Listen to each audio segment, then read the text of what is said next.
Welcome to Sunday Sermons from the Williamsburg Community Chapel, brought to you by the Chapel Podcast Network. Let's grab our Bibles. We're going to be in the book of Mark, chapter 8, verse 27 through chapter 9, verse 1. And I'll read verses 34 and 35 for us now as we prepare to hear from lead pastor Travis Simone as he kicks off our new annual focus titled, Follow Me, Disciplines for Disciples.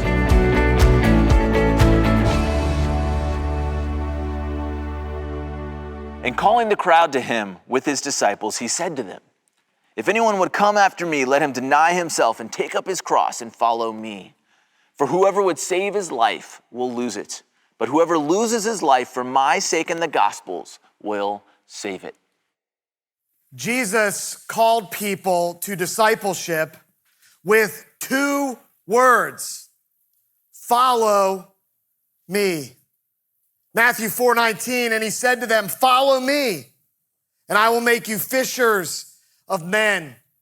To a man who has just lost his father in Matthew 8:22, Jesus said to him, "Follow me, and leave the dead to bury their own dead." Luke 5:27, and after this he went out and saw a tax collector named Levi sitting at the tax booth, and he said to him, "Follow me." Mark 10:21, he looks at the rich young ruler.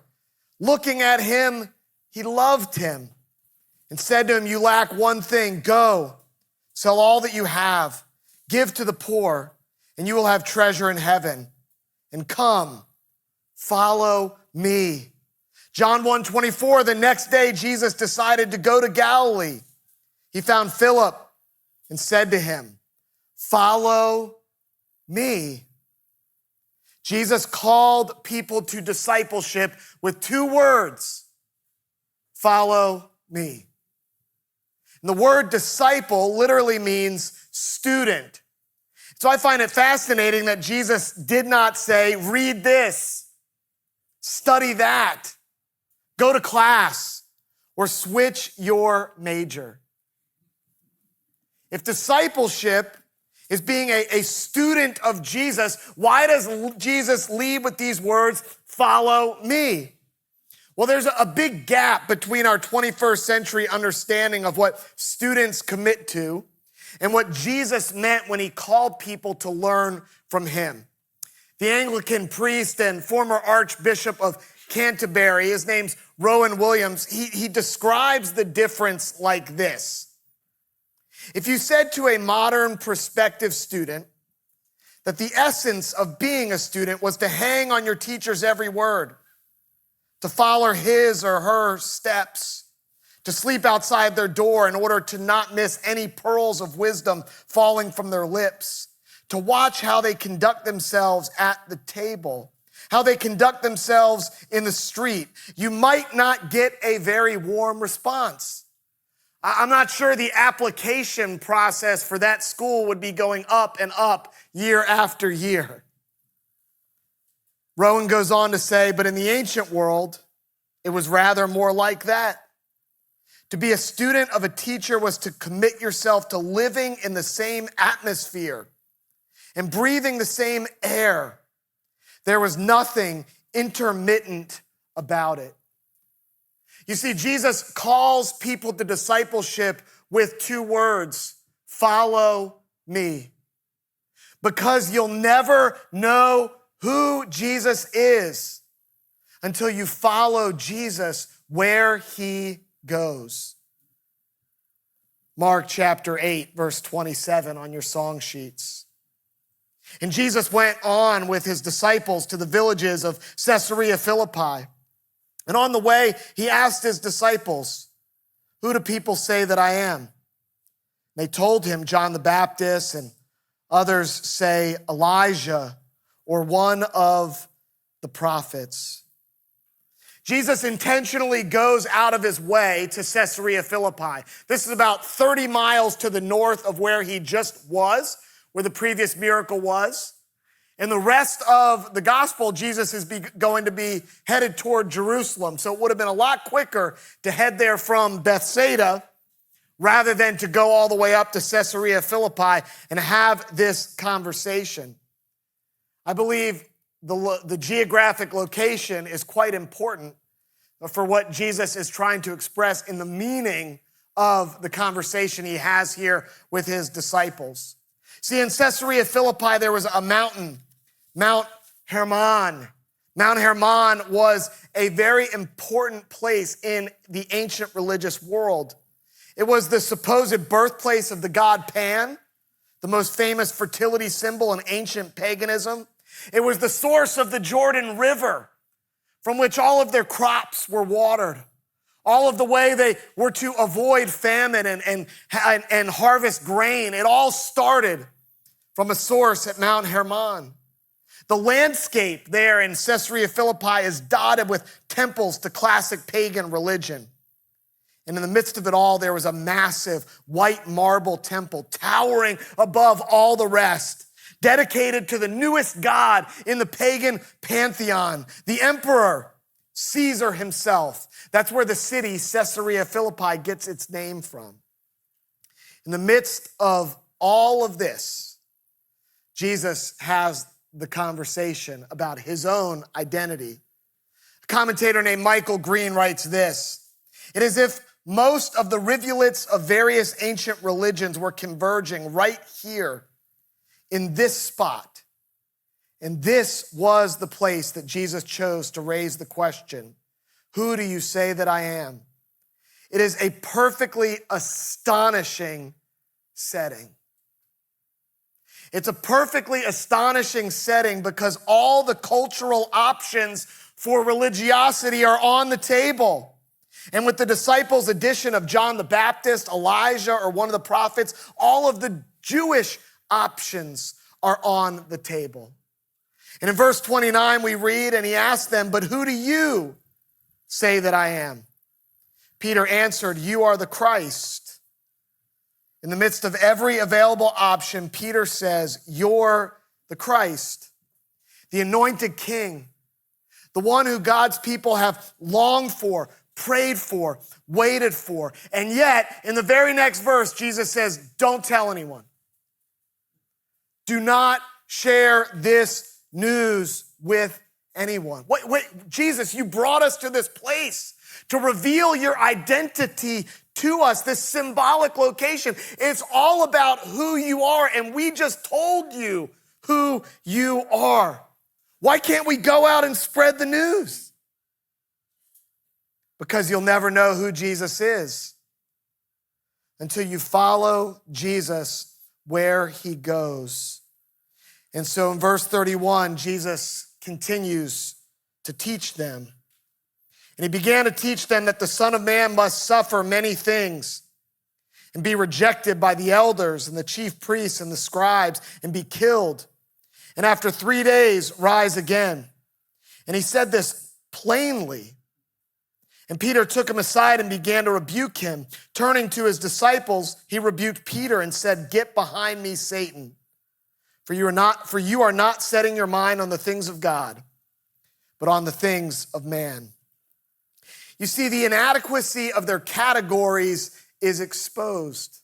They are able to say, "Jesus, you're the king," but in their mind, a king is a sovereign, not a sufferer.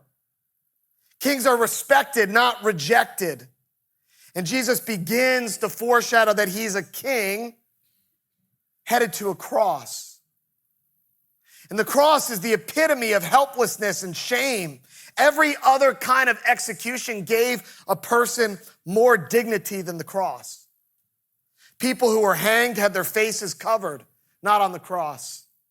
You're stripped naked, you're nailed open. Anyone who passes by, well, first, it also takes hours. It takes hours for the death to happen. Anyone who passes by could mock you, curse you. A king on a cross is a superlative contradiction in terms. And this is why Peter rebukes Jesus. But ultimately, it's Jesus who gives Peter the sterner rebuke. "Get behind me, Satan." The one who supposedly got the right answer about Jesus' identity, which appears to be the whole reason Jesus brought them to this mountain at Caesarea Philippi. The one who got the right answer is called satanic. Because you never know who Jesus is until you follow Jesus where he goes. So Jesus now invites people in verse 34 to follow him where he is going. And calling the crowd to him with his disciples, he said to them, if anyone would come after me, let him deny himself, take up his cross, and follow me. You'll never know who Jesus is until you follow Jesus where he goes, and where he's going is the cross. Or did we think that knowing Jesus was an intellectual exercise? Did we think like the disciples at the foot of Mount Hermon there, looking at all these other options of what they could worship, did we think that knowing Jesus was a matter of getting a few facts straight? Or maybe we think that knowing Jesus is about making a few minor tweaks to our schedule, embracing a touch of inconvenience or inefficiency in our lives. Maybe knowing Jesus is about living on a little less money because we're so generous, because God was generous to us. C.S. Lewis, in his book, Mere Christianity, writes a stunning paragraph commenting on these verses. It's actually the final paragraph. It's easy to find if you want to look it up yourself. It's the last thing he writes in the book. It's how he closes his great defense of how he came to know Jesus and why it's worth serious consideration to know Jesus in your own life. He writes this: the principle runs through all life from top to bottom. Give up yourself and you will find your real self. Lose your life and you will save it. Submit to death of your ambitions and favorite wishes every day, and death of your whole body in the end. Submit with every fiber of your being and you will find eternal life. Keep back nothing. Nothing that you have not given away will ever really be yours. Nothing in you that has not died will ever be raised from the dead. Look for yourself and you will find in the long run only hatred, loneliness, despair, rage, ruin, and decay. But look for Christ and you will find him, and with him, everything else thrown in too. Now, this is the moment in the sermon when people imagine I'm going to challenge them to identify a cross in their lives, something that needs to die so we can follow Jesus more closely. And I'm not going to do that. And the reason I'm not going to do that is people often overestimate their willpower. They overestimate their will to pick up their cross on their own. Once the emotion of this moment leaves, or another thought pops in our heads, or we hit an obstacle, come up against hard times, the cross is the first thing that we drop. We will never know who Jesus is by following Jesus where he goes as an act of our will alone. No one I've ever met knew this principle better than our late pastor emeritus, Dick Woodward. Pastor Woodward was famous for something he penned called the 4 Spiritual Secrets. If you want a great picture of these, they're on the wall in our community corner. I'm not, but he is. And I'm in him and he's in me. I can't, but he can. And I'm in him and he's in me. I don't want to, but he wants me to. And I'm in him and he's in me. I didn't, but he did, because I was in him and he was in me. And of all these spiritual secrets and fellow disciples that I know have loved these and taught these and studied these over the years, I'll tell you which one I think is the most neglected, but it's also my most favorite. I don't want to. It's so hard to get to that point where we are willing, as people who imagine they want to follow Jesus. We do not want to let go of that. Of course I want to. That's what I signed up for when I said, yes, I'll follow him. And Pastor Woodward says, you'll never want to until you admit you don't even want to. And so how do we bridge the gap between I don't want to and he wants me to? Well, for millennia, the church has pointed toward the practice of spiritual disciplines to bridge this gap between I don't even want to he wants me to. Spiritual disciplines are activities that don't necessarily, well, I shouldn't say it, I'll just say it plainly, excuse me. Preachers, we can stumble over our words. Spiritual disciplines don't make you strong enough to pick up your cross on your own. Let me be very clear about that. They are activities that help you abide more deeply in Jesus and make you more fully aware of Jesus' constant abiding in you. Spiritual disciplines are activities that reorient your will toward the will of Jesus. So Christ in you picks up the cross and follows Jesus wherever he leads.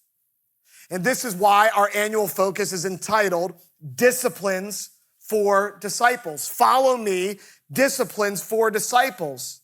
And the first discipline that we will study is the discipline of worship. We'll start that next week with the book of Psalms.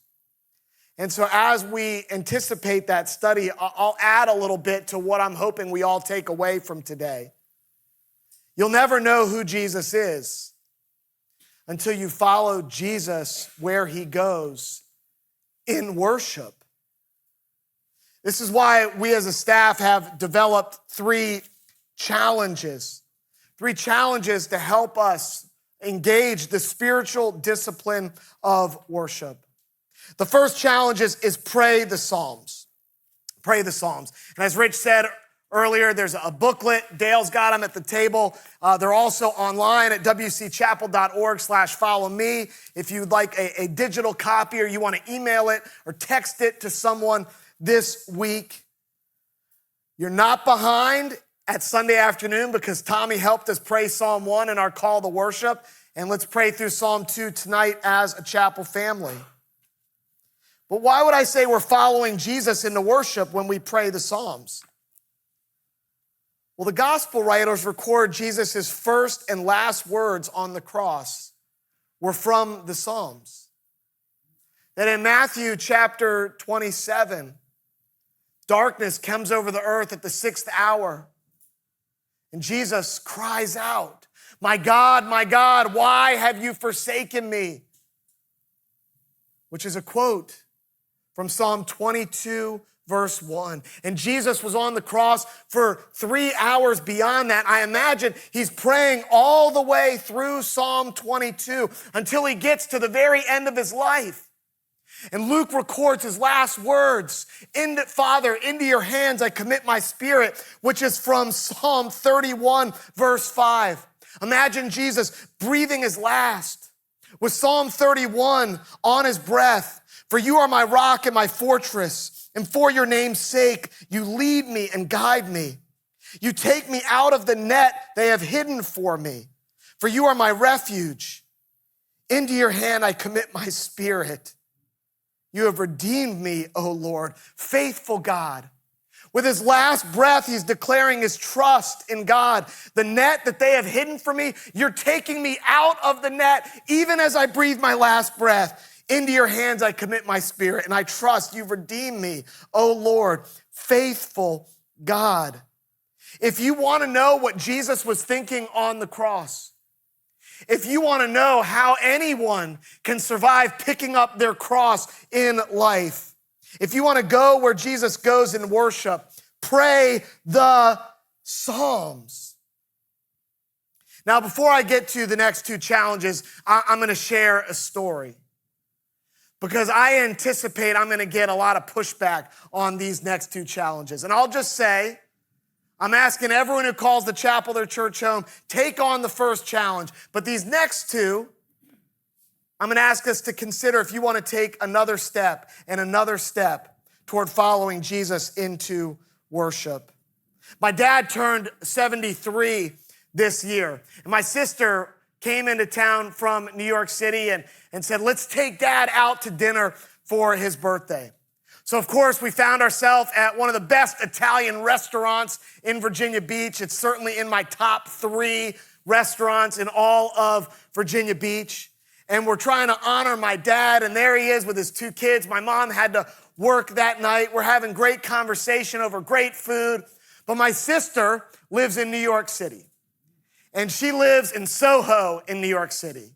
And she teaches at the Pratt Institute for Design in New York City. And so fashion is very important to my sister. She dresses the part, and she appreciates when others dress the part too.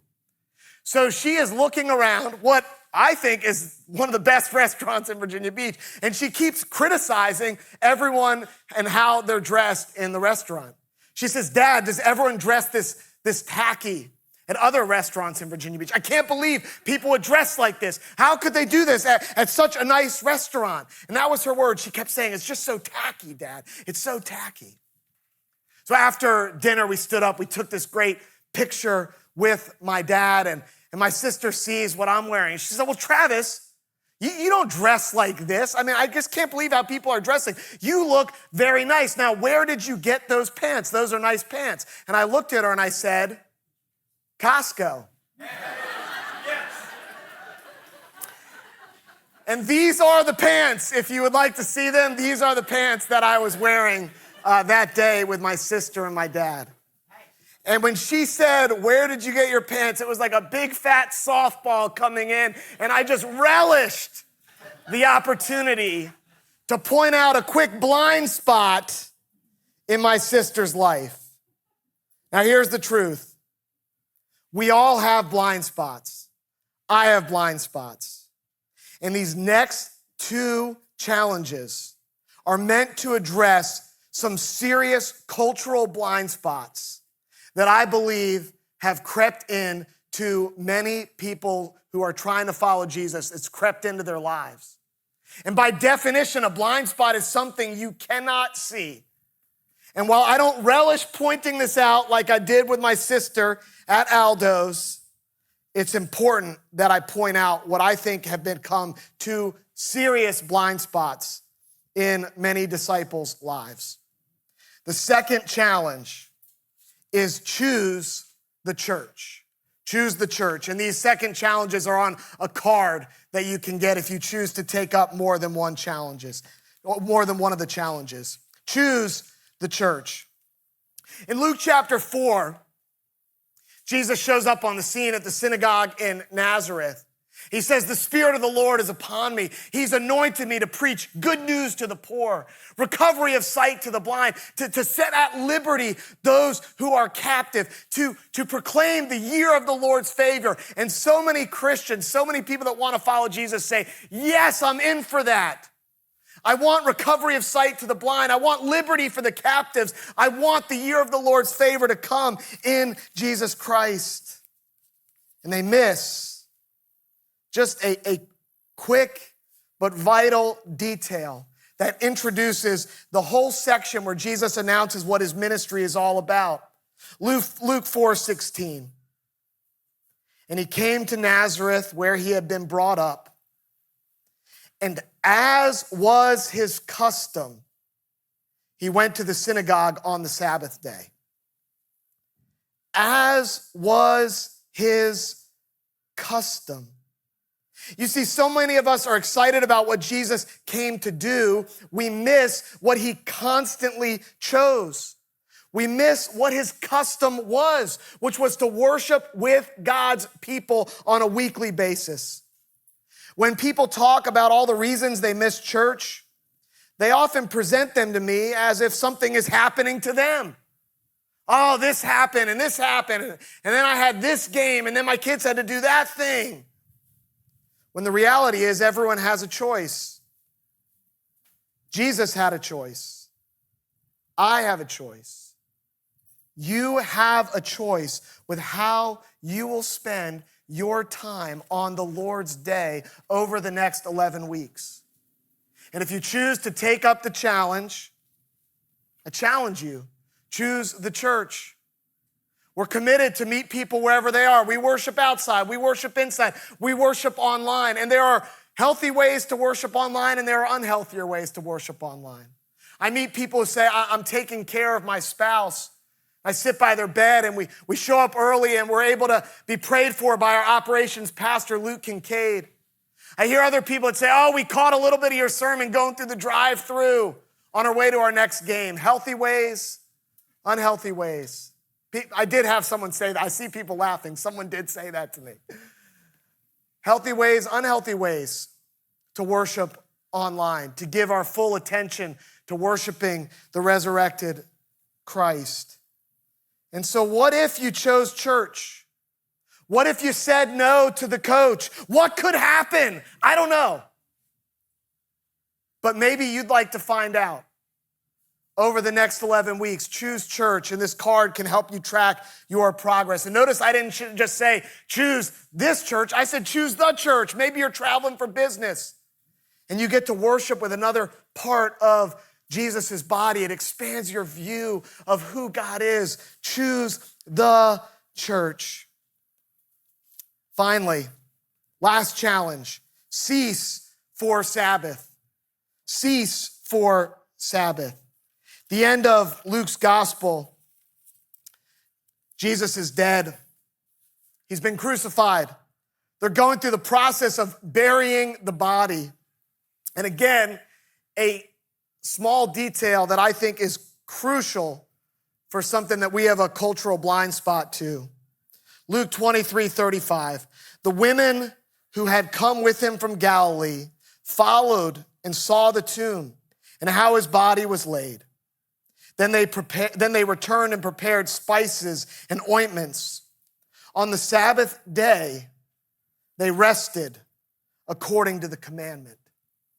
All looks like it has been lost. If there was ever a time for frantic activity, if there was ever a time for human effort, it's right now. We better run for cover. We better figure out what's next. But they rested on the Sabbath day according to the commandment.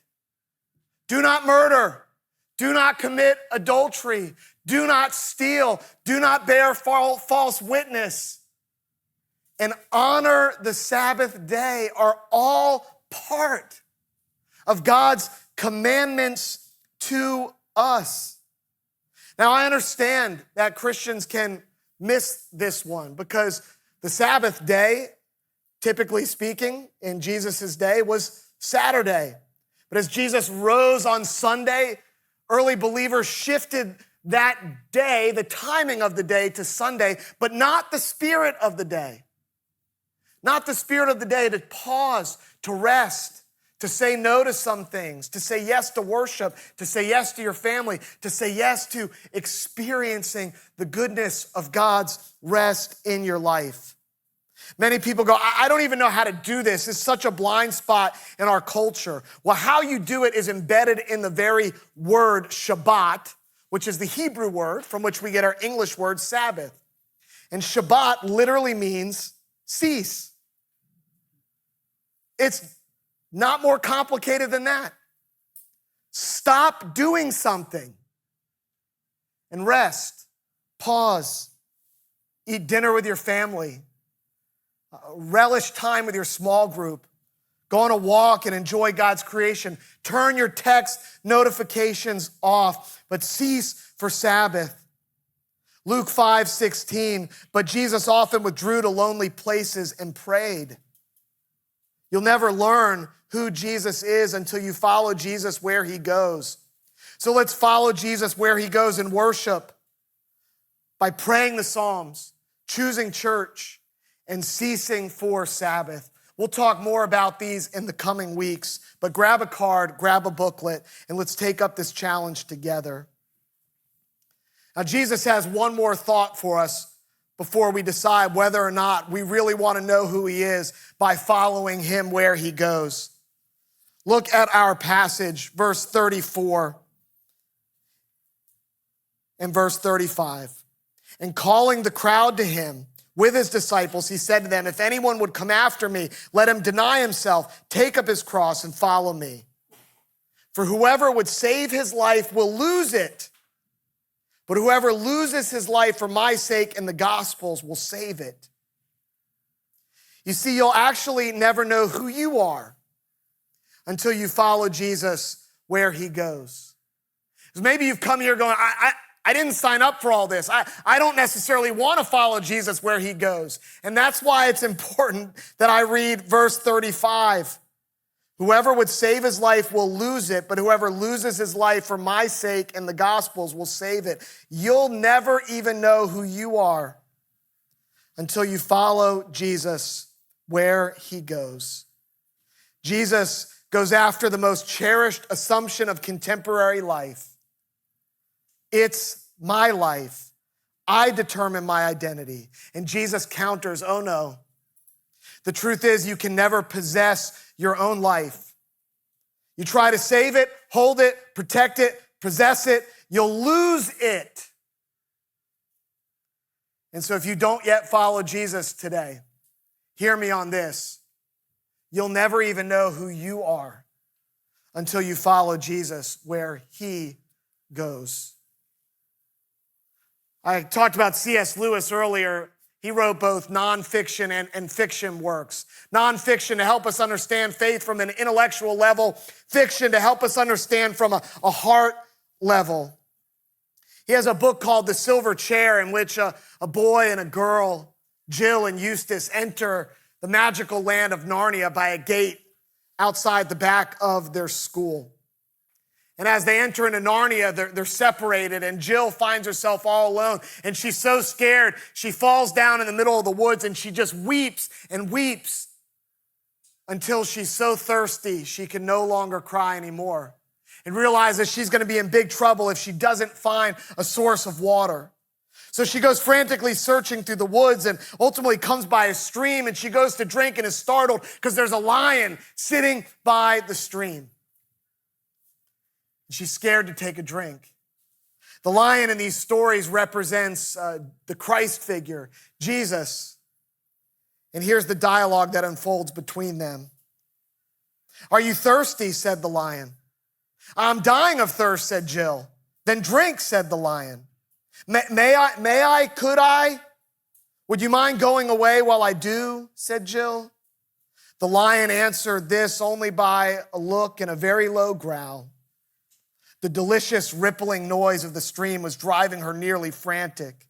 Will you promise not to do anything to me if I do come, said Jill. I make no promise, said the lion. Then I daren't come and drink, said Jill.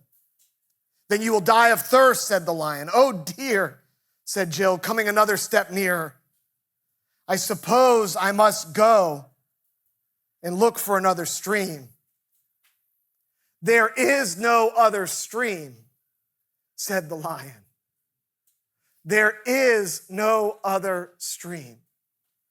For on the cross, Jesus Christ cried out, I thirst. I'm dried up so that you may drink of the stream of the waters of life. I'm empty that you may be filled. I'm the only one who says, follow me, not follow this or follow that, but follow me. Because there is no other stream. Jesus called people to discipleship with just 2 words. Follow me.